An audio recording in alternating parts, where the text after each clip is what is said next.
E aí pessoal, tudo bem com vocês? Na aula de hoje a gente vai começar a parte de divisibilidade na série de vídeos sobre teoria dos números. Então vamos lá. A gente vai começar falando sobre o algoritmo da divisão. O que é isso? Vamos ver a definição que vai falar aqui pra gente. Sejam A e B inteiros. Disse que B divide A. Se existe um inteiro C, tal que B vezes C é igual a A. O que está querendo dizer? Está falando que se o B divide o A, vai existir um inteiro, tal que B vezes C é igual a A. Em outras palavras, está falando que existe um número C aqui, que ele vai ser igual ao A dividido por B. Só que como a gente está trabalhando com números inteiros, a gente não tem fração dentro desse conjunto. Então, por isso que a gente vai usar essa notação aqui, ó. B vezes C é igual a A. E a gente vai usar como notação o seguinte. Isso daqui, ó. B divide A. Esse símbolo aqui, reto aqui no meio, significa divide. Vale observar também que se a gente tem o B diferente de zero, o inteiro C ele vai ser único. Como que a gente prova isso? Aqui, ó, a gente vai supor que existe dois, então. A gente supõe que existe C e C' pertencente aos inteiros, tais que o B vezes o C é igual a A, e o B vezes o C' também é igual a A. Mas só que A é igual a A, né? Então, a gente vai poder igualar aqui. Então, a gente tem B vezes C é igual a B vezes C'. Mas aqui a gente pode usar a propriedade cancelativa da multiplicação e cortar o B dos dois lados. Então, a gente vai chegar que C de fato é igual a C'. Então, esse C é único. Então, o inteiro C fica assim definido e ele é chamado quociente de A por B. Certo? Agora, se o B for igual a zero, vale notar que o zero divide A se e somente se o A for igual a zero. É a única possibilidade. Nesse caso, o quociente não vai ser único. Que a gente vai ter aqui, ó, substituindo o zero naquela equação que a gente vai ter que zero vezes C igual a zero. E qualquer valor de C, nesse caso, pode satisfazer essa equação. Então, nesse caso, a gente tem uma indefinição quando o divisor é zero. E daqui para frente, todo divisor que a gente for adotar vai ser diferente de zero. A gente não tem divisão por zero, nunca. Vamos ver aqui então a primeira proposição. Se B divide A e o A for diferente de zero, então o módulo de B vai ser menor ou igual ao módulo de A.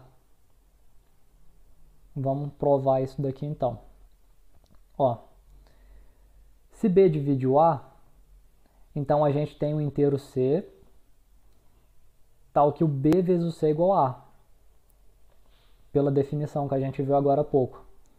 Agora, o que a gente pode fazer? A gente pode pegar essa equação aqui e tomar módulo em ambos os lados dela. Então, a gente vai ter que indicar módulo de B vezes módulo de C vai ser igual ao módulo de A. Pela propriedade de módulo, eu posso separar uma multiplicação e colocar módulo individual em cada termo dela aqui. Então, recapitulando aqui, a gente tem módulo de B vezes módulo de C igual a módulo de A. Agora, a gente tem que o módulo de C é o inteiro positivo, né? Porque o módulo de alguma coisa é sempre positivo. Então, o módulo de C vai ser maior ou igual a 1, certo? Agora, o que a gente pode fazer? A gente pode pegar essa desigualdade aqui e multiplicar módulo de B nos dois lados dela. Então, do lado de cá, a gente vai ter módulo de B vezes 1, e do lado de cá a gente vai ter módulo de B vezes módulo de C. Mas o que é módulo de B vezes módulo de C? É o módulo de A, né, que a gente viu aqui em cima. Então a gente substitui aqui, do lado de cá vai ficar módulo de B é menor ou igual que módulo de A. Então está provado o que a gente queria aqui. Que módulo de B é menor ou igual a módulo de A se o B divide A e o A é diferente de zero. Certo? Vamos ver esse corolário aqui. O primeiro item fala que os únicos divisores de 1 são 1 e menos 1. E o segundo item dele está falando que se A divide B e o B divide A, então o A é igual a mais ou menos B. Então vamos demonstrar isso daí. O primeiro item. Se o B divide 1, a gente tem pela proposição 2, que a gente viu agora há pouco, que o módulo de B é menor ou igual ao módulo de 1, né? Que é 1. E como B é diferente de 0, a gente tem que o módulo de B é maior que 0. Por que o módulo de B é diferente de 0? Porque a gente convencionou lá, né, que a gente não vai ter divisor igual a 0. Sempre vai ser diferente de 0. Então a gente pode afirmar que o módulo de B é maior que 0. E como a gente sabe lá, a gente viu nas videoaulas sobre números inteiros, não tem nenhum número inteiro entre 0 e 1. Logo, o B é igual a 1. O módulo de B é igual a 1. Desculpa. E portanto, então, pelas propriedades de módulo, a gente tem que o B é igual a 1 ou o B é igual a menos 1. Certo? Então está demonstrado esse item aí. Não sei se ficou claro o porquê que o módulo de B é igual a 1, mas vou dar uma pincelada nisso. Se a gente tem um número aqui inteiro entre, por exemplo, número B entre 0 e 1, nesse caso aqui menor ou igual, ou esse número, ou ele é igual a 0,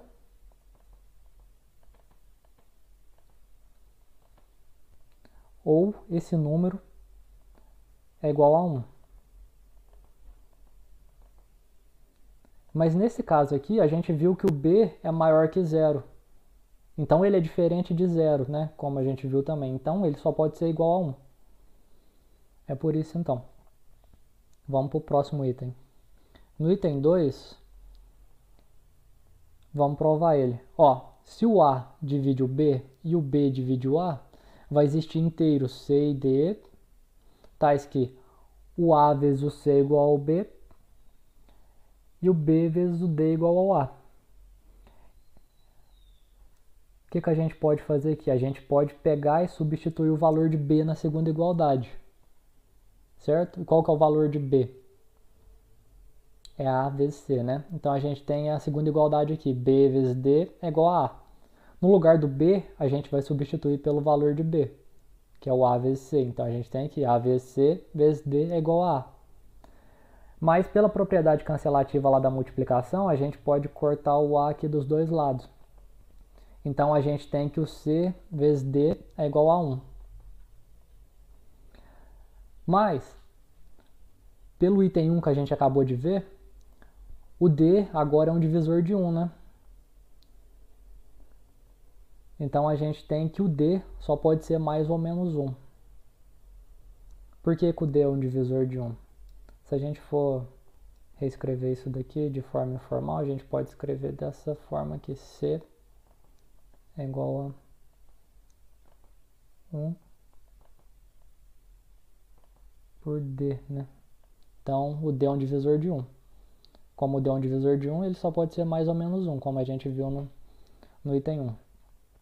Agora a gente pode substituir o D na segunda igualdade lá de novo, essa mesma igualdade aqui, ó. Essa daqui.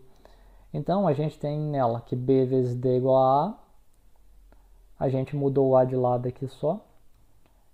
Manteve o B e substituiu o D por mais ou menos 1. Então o A é mais ou menos B, que é o que a gente queria provar lá. Então está provado. Então, por essa aula é isso. Na próxima aula a gente continua sobre esse tema de divisibilidade. A gente vai ver umas outras proposições. Então, até a próxima. Qualquer dúvida vocês podem deixar nos comentários aí.